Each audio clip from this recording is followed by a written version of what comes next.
Hey there, chocoholics and sports enthusiasts! Are you ready to dive into the world of Milo, Nestle's famous chocolate and malt powder that's loved by millions around the globe? It's the drink that can either make or break your day, depending on how much you add to your mug. Now, whether you prefer your Milo hot or cold, in a green tin or a fancy sachet, there's no denying the fact that Milo is the king of all beverages. It's the ultimate solution to any problem. A bad day at work? Have a Milo. Feeling lazy? Have a Milo. Just won the lottery? Have a Milo and celebrate. And did you know that there's even a fast food chain named after Milo? Yep. Milo's Hamburgers is an Alabama-based chain that's gained a cult following for its delicious burgers and sweet tea, which we hope is also made with Milo. So, whether you're a die-hard Milo fan or a newbie to the game, this video is for you. Get ready to discover the wonders of Milo and how it can change your life. Okay, maybe we're exaggerating a bit, but you get the point. Let's dive in. History. It all started in 1939 when Milo began his restaurant journey at Dipsy Doodle. Not the most appetizing name, but hey, we don't judge. Fast forward to 1941 and Milo joins the National Guard, but not to fight on the front lines. Oh no, he was assigned to the food service division because the Army knew the importance of good food to keep the soldiers' spirits up. Smart move, Army. After serving his country and honing his culinary skills, Milo and his wife Bee opened the original Milo's Hamburger Shop in 1946. And the rest is history. Well, not quite, because in 1963, the restaurant had to relocate due to the construction of I-20, I-59. Talk about a burger crisis. But fear not, fellow foodies, because Milo's Hamburger Shop rose from the ashes and moved to its new home at 2820 10th Avenue North. And the rest, as they say, is burger history. Did you know that the reason they started brewing their own sweet tea was the soft drinks were too expensive? Talk about making lemonade out of lemons, or in this case, tea out of expensive drinks. But that's not the only thing the shop was brewing up. In the 1940s, the Bureau of Alcohol, Tobacco, and Firearms came knocking, suspicious of Milo Carlton's large sugar orders.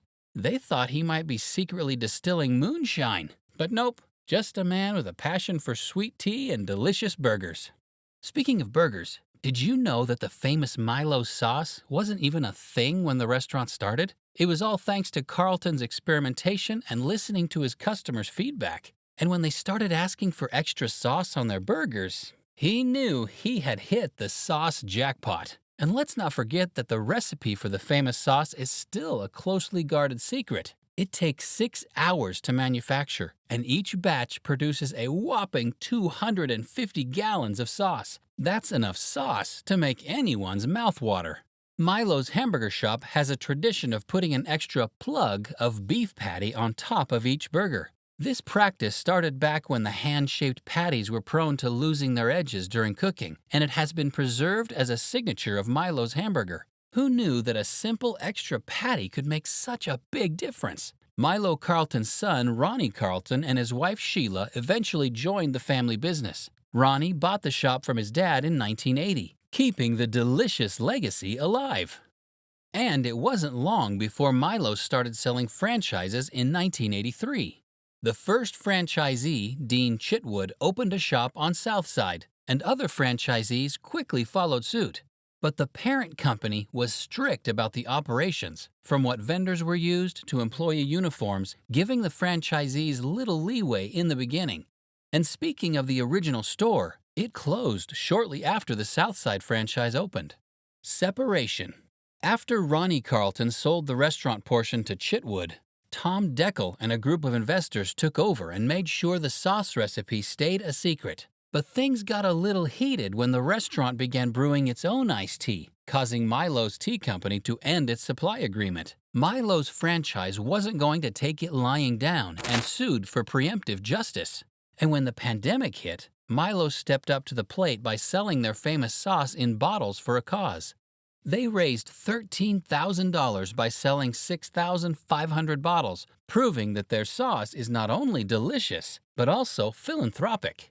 We can only hope they'll continue the tradition and make it an annual event. Moving on. Turning the page to the most interesting part of this video, here are some interesting and fun facts about Milo's hamburger. You don't want to be left out of this. And if you like to learn about the history of your favorite eateries, be sure to subscribe for more content like this.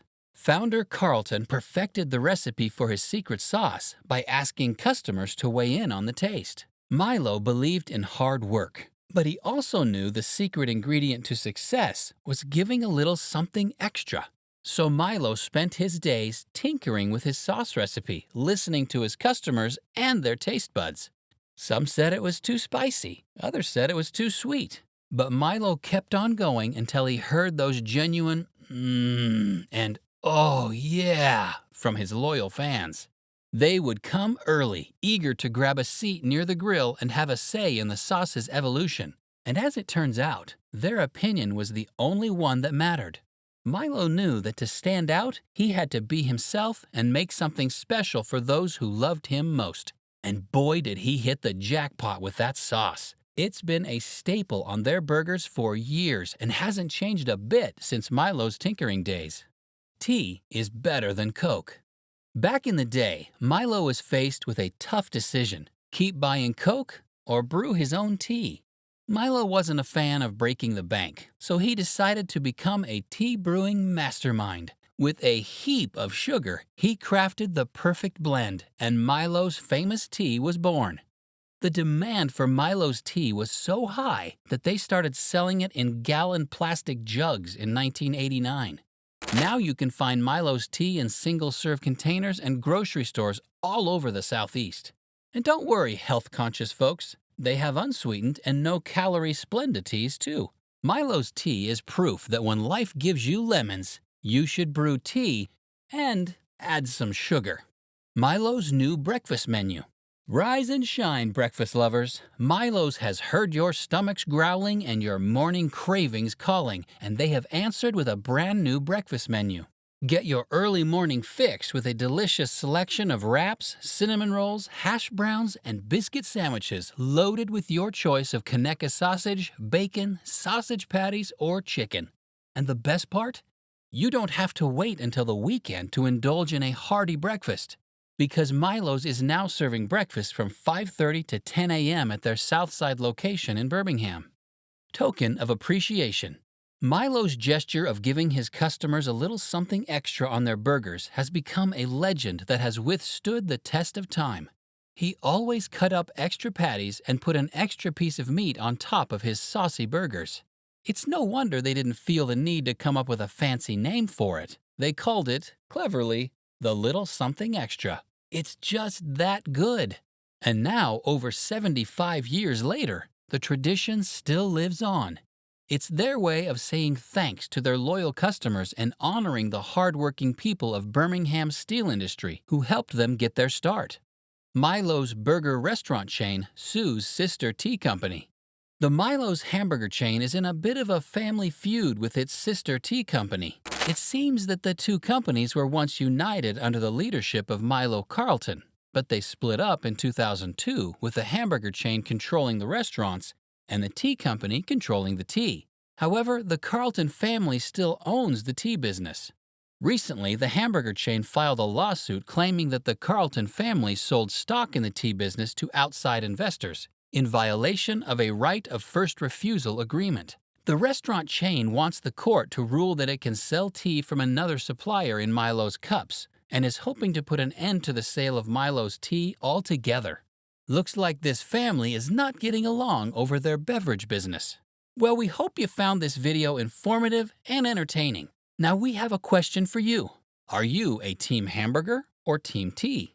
Do you prefer a juicy Milo's burger or a refreshing glass of Milo's tea? Let us know in the comments, and don't forget to leave a like and subscribe to support our channel. And while you're at it, why not give us a thumbs up if you enjoyed this video, and we'll see you in the next one.